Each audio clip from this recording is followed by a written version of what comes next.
The other really interesting news this week, though, was Bob Mansfield taking over Project Titan. Oh, which yes. Yeah.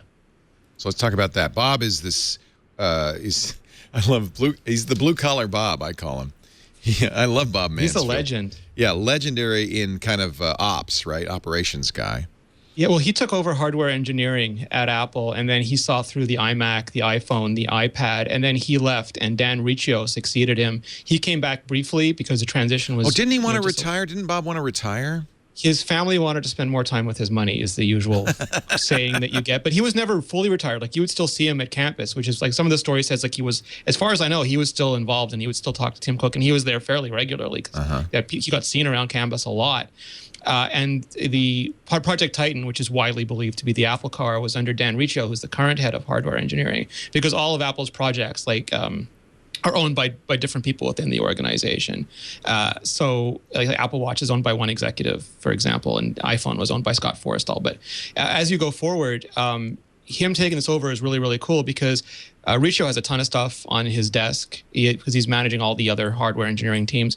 Bob Mansfield has a ton of experience in doing all of this, and he gets to focus now on Project Titan. He doesn't have to split his time with all of Apple's other hardware projects.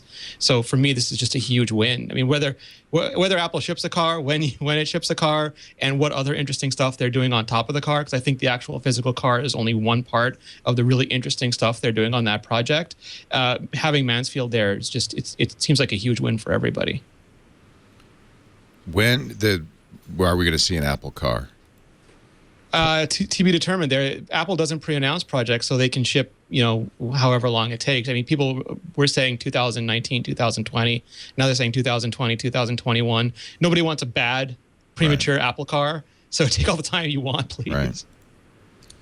It's interesting, though. We've gone from maybe they're doing it to everybody's kind of convinced now this is definitely on the roadmap. I don't know, a rumored unannounced project that nobody has actually seen any confirmation of, and nobody knows what the schedule is for, has now slipped. Well, yeah, so that's the thing. Like, the thing that makes me super excited is the iPhone was Project Purple, and that eventually got us the iPhone and the iPad, but it also got us Apple's new focus on security and privacy. And, some people hate it, but the sandboxing. And there's just so much technology that has permeated all of Apple's product line and ways of thinking that were very different than when it was just one product with the Mac.